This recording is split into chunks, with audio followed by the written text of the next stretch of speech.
علیکم و رحمت الله و برکات. به نام ذات الله بی‌نیاز درود و سلام بر شما. امیدوارم همه شما لباس عافیت و صحت سلامتی داشته باشید. برنامه درمانگاه هست و با من دکتر اجمل اکبری تا لحظات دیگر میزبان شما خواهم بود. موضوعی که امروزه برای شما به عرض میرسانم، برای شما معلومات کافی ارائه میکنم، البته بیخوابی است و یا انزومینیا که پیش افراد مختلف در جامعه میتونه ایجاد شود و چی خود بیخوابی چی است، چی عواقبی دارد، چگونه تشخیص میشه، چه کدام اعراض علائمی داره و چگونه واقعیت چگونه تداوی میشه. بیخوابی یا ناتوانی در خواب رفتن هست که میتونه عواقب مختلفی داشته باشه و این منجر شود همون انرژی و یا حس و شادابی که شما در روز داشته باشید نمی داشته باشید، متاسفانه اثر کم خوابی و یا هم بیخوابی 3 شب در هفته برای 3 مورد به نام بیخوابی به نام یا انزومینیا یاد میکنه. و اختلال بیخوابی میتونه در 3 قسمت سعی داشته باشه، از جمله میتونه به شکل حاد و یا به شکل گذری و همچنین میتونه به شکل کرونی یا مزمن سعی داشته باشد. به شکل حاد میتونه تغییر خود اقلیمی میتونه باشد، تغییرات همچنین مکان میتونه باشه، همچنین استرسی که دفعاً ایجاد میشه از سوی امتحانات، از سوی بعضی عوامل مختلفی تا 1 ماه یا کمتر از 1 ماه میتونه این دوام بکنه به شکل حادش و یا به شکل گذریش که است. این هم همچنین استرس شامل میشه و همچنین تغییرات آب و هوا میتونه در هوای سرد و در هوای گرم میتونه یگانه علت اختلال بیخوابی ایجاد شود. این هم به صورت بسیار گذری کمتر از 1 هفته میتونه پیش افراد ایجاد شود و یا هم به شکل مزمن است. به شکل مزمن میتونه استرس خیلی مهم است در قسمت و همچنین تغییرات آب و هوا که میتونه به صورت سرد یا به صورت گرم و یا هم به صورت افرادی است که همیشه در سفر هستند از طرف شب منزل میکنن مسافت یک ولایت به یک ولایت دیگر، میتونه یک اختلال بیخوابی پیشون ایجاد شه و همچنین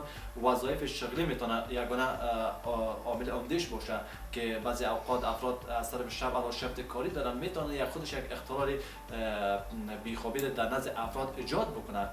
و عواملی که بسیار تاثیرگذار است به نام در قسمت بیخوابی از جمله ژنتیک است یا وراثت، چیزی که به ارث گذاشته میشه و همچنین سن است، جنسیت است و عوامل مختلف دیگر میتونه دلیل عمده بیخوابی باشد. از جمله سن پیش افراد جوان این یک حالت نرمال است، یک حالتی است میتونه تغییر داشته باشه. همچنین پیش افراد کم که است با وجودی که سنشان رو به کاهلی میره و یا بزرگ شده میره به پیری میرن، این سایکل خوابشون کمتر میشه و اختلال بیخوابی خواب پیششون ایجاد میشه. و همچنین در قسمت ژنتیک اگر بحث بکنیم و میتونه این علت بیخوابی از فامیلا حتی انتقال بکنه به نسل جوانشون، به اولادایشان.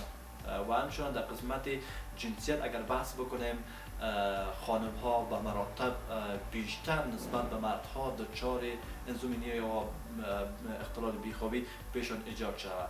و همچنان گفتم قسمت های کسی در محیط کاری میتونه یگانه علت بیخوابی ایجاد شود پیشان که در محیط سر صدا، در محیطی از حداقل بیشتر نور اگر روشن باشه، در محیطی که بیشتر سر و صدا و یا هم محیطی مناسب برای خواب استراحت نباشه، میتونه خودش یک اختلال بیخوابی در نزد افراد مختلف ایجاد کنه. و چگونه درمان میشه، چگونه باید وقایع بکنیم؟ همیشه این افراد باید کوشش بکنن یک محیط کاملا آرام بر خود انتخاب بکنن در اوقات استراحت، چون یک اتاق نسبتا با نور بسیار کم و یا مخفی و همچنان در قسمت نظم دیسپلین از خیلی ها باید ما دقت بکنیم به هر اندازه‌ای که اتاق حفظ صحیح مراعات نباشه و یا گدوت باشه، وسایل مختلف در قسمت مانده باشه، خودش یک اختلال خواب ایجاد میکنه. متاسفانه بتونیم محیط اتاق به صورت کاملا مجزا آرام نگه بداریم و همچنان پاک ستره نگه بداریم تا خواب کاملا شفاف داشته باشیم. و همچنان از قسمت نور گفتیم نور باید کاملا نوری مخفی باید باشه، اتاق نسبتا سرد باشه به خاطر که در محیط گرم میتونه اختلال خواب خودش ایجاد شود. و همچنان میتونیم در قسمت تداویش باید بگیم اولا یک حالت نرمال است که ما میتونیم با تغییرات رژیم زندگی خود این سایکل خواب خود درست بسازیم. مثلا یک تایمینگ خوب برای وقت خواب و وقت بیداری خود بسازیم، میتونیم به اون سایکل همیشه دوام بدیم و خواب خود مدیریت بکنیم.